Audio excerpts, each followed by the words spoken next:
My job as a consultant, I'm constantly doing presentations. So everything I've done, speeches and monologues, acting, all that type of preparation, memorization, always comes easy for me. And it's always clear to see the difference in that training and the positive impact it's had for me versus other folks that I work with, where maybe it's a bit of more of a challenge. I have to put more effort into it. Kind of just comes naturally because of all the theater training. So yeah.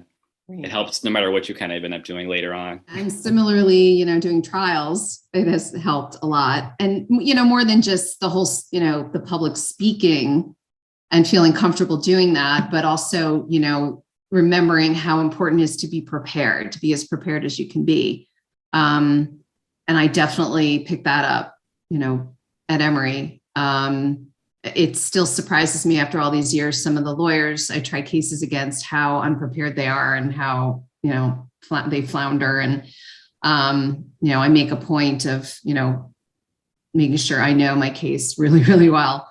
I don't think everyone gets that if they don't go through some type of arts program or liberal arts, is the ability to really put yourself in someone else's shoes and take that perspective rather than just kind of pushing your own. And I think that would probably help the world as a whole if everyone kind of went through empathy training to some level growing up. I think something that really holds true for me from when I was dancing at school till now is like the need to always problem solve and figure out a different way of doing something. And yes, it's true in communications and PR, we're always trying to figure out how to, correct something, or pivot is our new favorite word.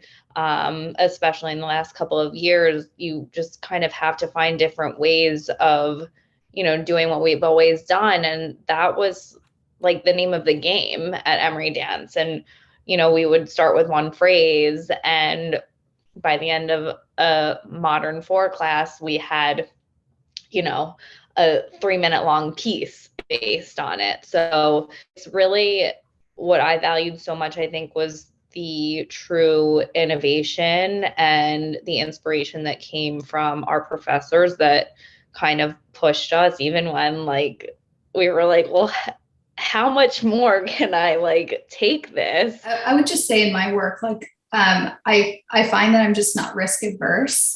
I'm open and willing to walk into something brand new. And it helps you really think about projects in a new way and think about how you're going to approach a neighborhood in a new way. And so that's probably my biggest thing, being able to think outside of the box and not being risk averse, being able to walk through something and not know what the outcome is going to be.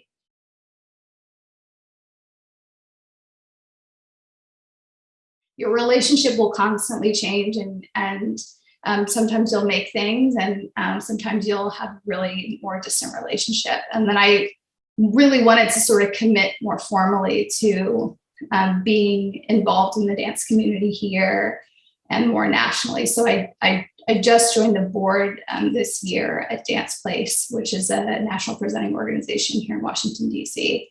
And that has really reconnected me in a more formal way to dance. I always kind of felt like as I was graduating and I sort of knew that I wouldn't be going the professional dance route, that I felt a little bit guilty almost, because I had taken in so much knowledge, I had gotten so much experience, and I just benefited so greatly from the time that I spent in the dance department. And I was like, I'm going to New York to be a writer. What am I doing? Why am I leaving all of this amazing work behind? And I think at some point, once I did start sort of drawing those parallels and jumping into a dance class every once in a while, just because it was something that I wanted to do, it became okay for dance to be that type of a part of my life versus, the central part. And